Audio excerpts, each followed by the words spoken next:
Pembangunan IKN secara bertahap telan investasi swasta 60 triliun rupiah.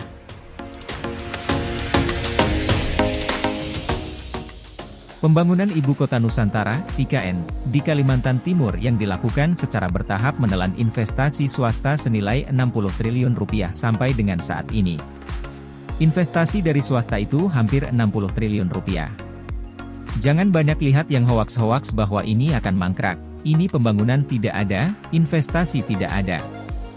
Jadi semua itu saya pastikan tidak benar, kata Deputi Sosial Budaya Pemberdayaan Masyarakat Otorita Ibu Kota Nusantara, OIKN, Alimuddin pada ASN Festival 2024 di Jakarta, Sabtu.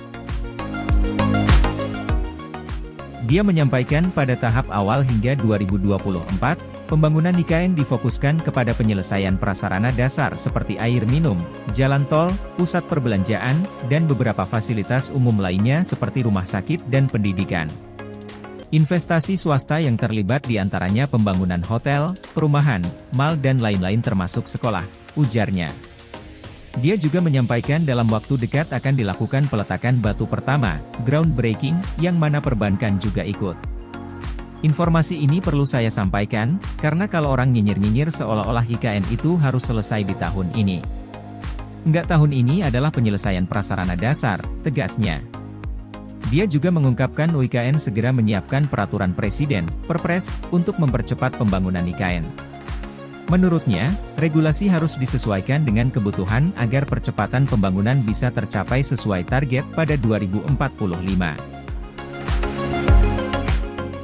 Alimuddin menjelaskan proses pembangunan IKN masih panjang dan memerlukan waktu. Menurutnya, manfaat hasil pembangunan ibu kota negara akan dapat dirasakan ketika sudah 20 tahun berlalu. Dia menambahkan pembangunan IKN adalah bagian dari sejarah besar yang sedang dibentuk. Ia mengaku bangga bisa menjadi bagian dari sejarah pembangunan ibu kota negara di IKN. Ini prosesnya masih panjang, menurut teori rohnya ibu kota suatu negara itu akan terasa nanti setelah 20 tahun. Teman-teman semua nanti akan menikmati, kami hanya menjadi bagian histori temakinya ibu kota Nusantara, ucapnya. Alimuddin juga mengungkapkan pada 17 Agustus akan diadakan upacara HUT ke-79 RI pertama di IKN.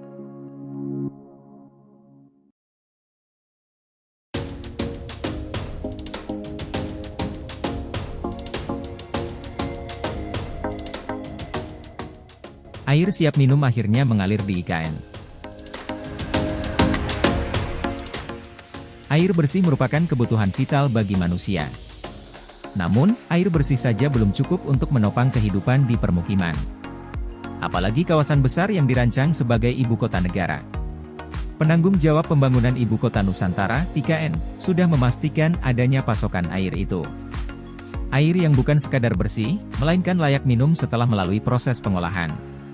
Menteri Pekerjaan Umum dan Perumahan Rakyat, PUPR, Basuki Hadimulyono mengklaim kualitas air minum yang dipersiapkan untuk konsumen di IKN, Kalimantan Timur, lebih baik dari air minum dalam kemasan, AMDK.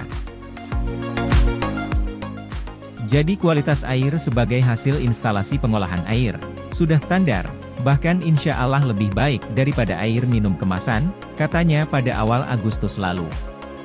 Tim antara yang berada di IKN, Jumat 2 Agustus siang, berupaya menjajal air itu sekaligus meninjau mekanisme pengolahan di Fasilitas Sistem Penyediaan Air Minum, SPAM, Sepaku, Kabupaten Penajam Pasir Utara, PPU. Untuk menuju ke lokasi SPAM Sepaku, tim menyusuri akses Jalan Negara Penajam Pasir Utara dengan waktu tempuh sekitar 30 menit dari kawasan titik 0 IKN dengan menggunakan mobil.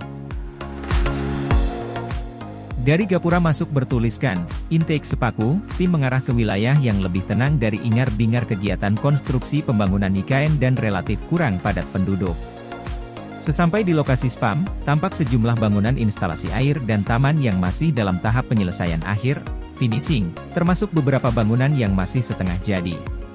Personel lapangan SPAM Sepaku, Muhammad Ardito, yang menyambut kedatangan tim menyebut, progres pembangunan SPAM Sepaku secara keseluruhan mencapai 90% rampung dan mulai mengaliri air ke kawasan IKN sejak pekan lalu, usai merampungkan tes pada 20-22 Juli 2024. Spam sepaku tahap I ini ditargetkan akan melayani Istana Garuda dan Istana Negara IKN, Gedung Kemensetnek, penginapan Pas Pampres, Kompleks Kemenko 1, 2, 3, dan 4, Amphitheater, Galeri, Service Area, hunian ASN, rumah tapak jabatan menteri, RTJM, dan fasilitas umum lainnya, seperti hotel, sekolah, pertokoan, dan rumah sakit.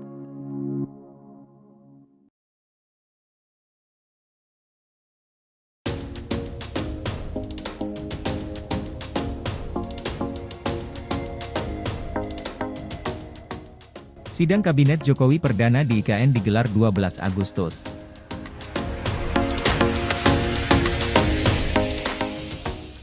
Menteri Pekerjaan Umum dan Perumahan Rakyat Basuki Hadimulyono menyebut sidang Kabinet Perdana di IKN, Kalimantan Timur akan digelar pada 12 Agustus 2024.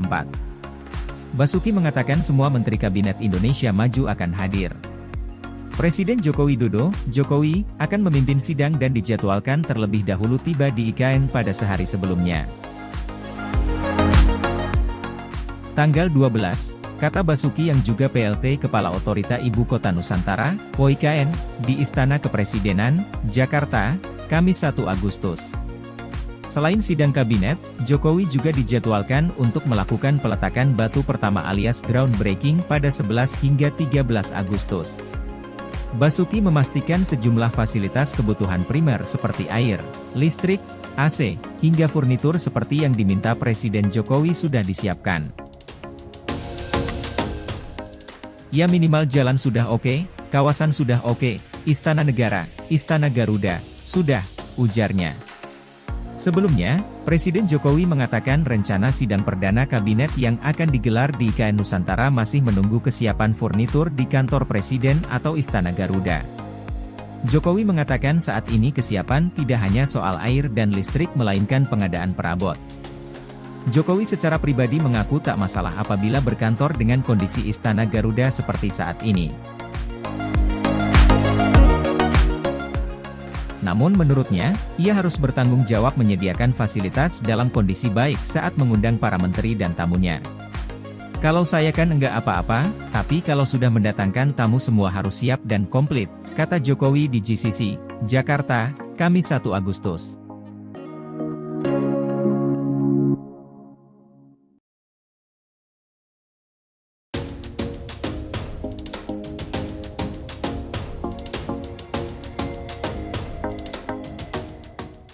Jokowi pindahkan 1.700 ASN ke IKN di tahap awal.